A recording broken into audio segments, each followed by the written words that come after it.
Wonderful. So, I do have to apologize real quick. I am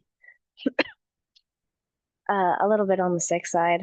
I work with kids for the most part, and I tend to bring back home a petri dish of different things.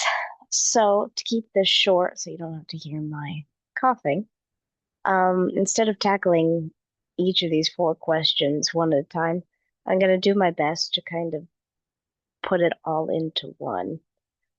So, um, after typing up kind of a response that puts them all into one, here it is. So the best data structure to model the behavior of a supply basket is a stack.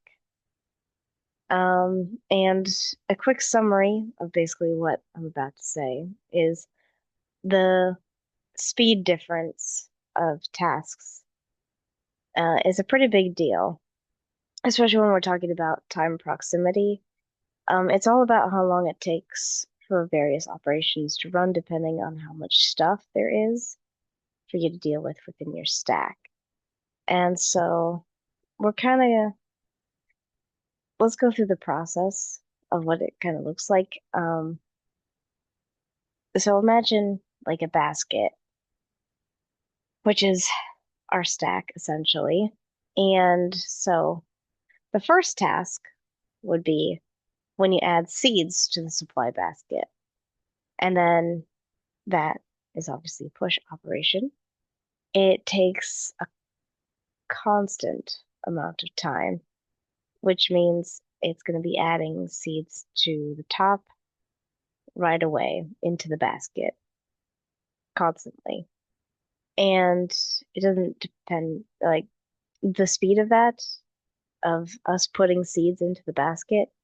Um, no matter how many seeds are in the basket, that speed doesn't change. It doesn't, the the seeds that are in the basket does not affect the time in which it takes to take the seeds and put them into our basket.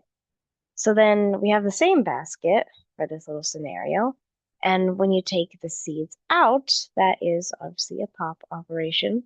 So that also takes time, but it doesn't take a lot. It's a fairly quick process um, to remove all of those seeds, even if it is one by one.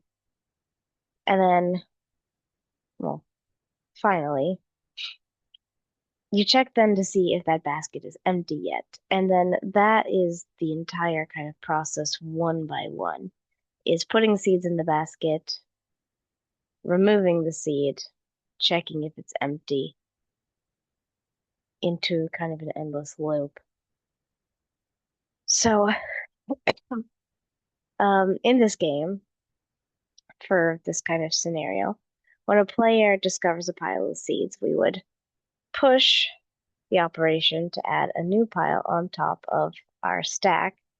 Then the player, whatever they decide to plant, we would use the pop operation to remove that seed from the most recently added pile of seeds from the top of the stack and then make it available for planting.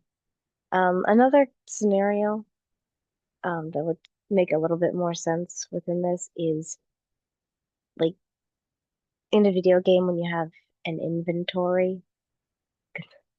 Um, um, let's say you have not just seeds, but like a stack of apples. You would, of course, see the stack in your inventory of your apples. And, if the character were to eat one, that'd be that'd remove one. So that would be the pop operation. Yes, this should answer all of the questions all in kind of one, so that way you don't have to hear me talk or my coughing and sniffling for as long. Um,